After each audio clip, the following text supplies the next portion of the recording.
Maganda nga po mga kabakyard. Magluluto tayo ngayon ng hapunan, sinampalokang kambing. Ito yung gagamitin natin. Inihaw natin yung karne ng kambing para magkaroon siya ng smoky flavor. Tapos meron tayong dahon at bulaklak ng sampalok. Maglalagay tayo ng lemongrass. Tapos asin lang yung sangkap at tubig. Magpapakulo na tayo. Maglalagay na tayo ng tubig sa kaldero. Dito natin palalambutin yung ating karne ng kambing. Ilalagay na natin yung karne ng kambing para lumambot na. Maglagay na rin tayo ng konting asin para magkalasa na yung ating karne habang nagpapalambot tayo.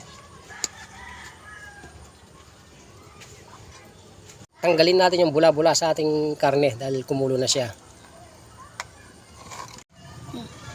Lalagay na natin yung tanglad.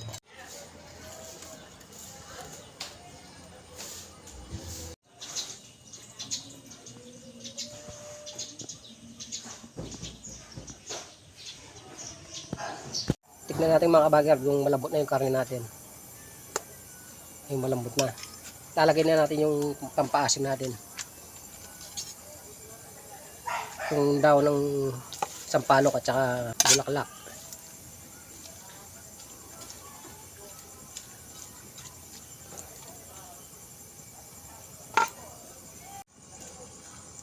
Ito yung magsisilbing pampaasim natin mga kabakyard para umasim yung ating sinampaluang kambing.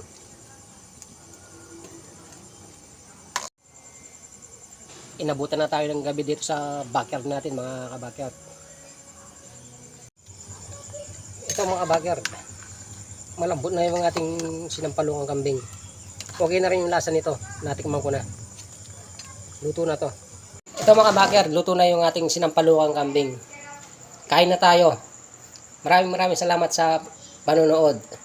Follow nyo kami sa aming Facebook page, Emmanuel Farming and Kitchen. At sa aming YouTube channel, Emmanuel Backyard Farming and Kitchen. Maraming salamat po.